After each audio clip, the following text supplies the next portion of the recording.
കായൽമഠത്തിൽ കുടുംബസംഗമം Kadungathukundu കുറുക്കോൾ emerald palace ഓഡിറ്റോറിയത്തിൽ നടന്നു. ചടങ്ങ് പാണക്കാട് മുനവർ അലി ശിഹാബ് തങ്ങൾ ഉദ്ഘാടനം ചെയ്തു.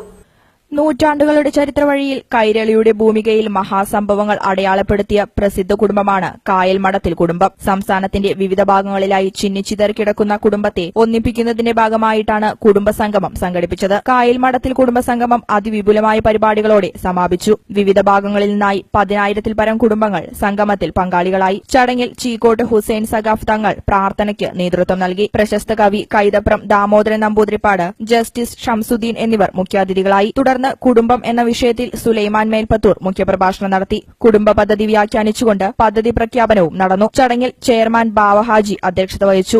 തമ്മിൽ പരിപാടി അതീവ ശ്രദ്ധ ആകർഷിച്ചു. കണ്ണിച്ചേർക്കൽ, കവാടം, സമർപ്പണം, കാഴ്ചപ്പാട്, ആസ്വാദനം, ആദരിക്കൽ, അംഗീകാരം എന്നിവ പരിപാടിയുടെ ഭാഗമായി നടന്നു. കുടുംബ മഹഫിലോടെ അവസാനിപ്പിച്ച പരിപാടിയിൽ നിരവധി പേർ പങ്കെടുത്തു.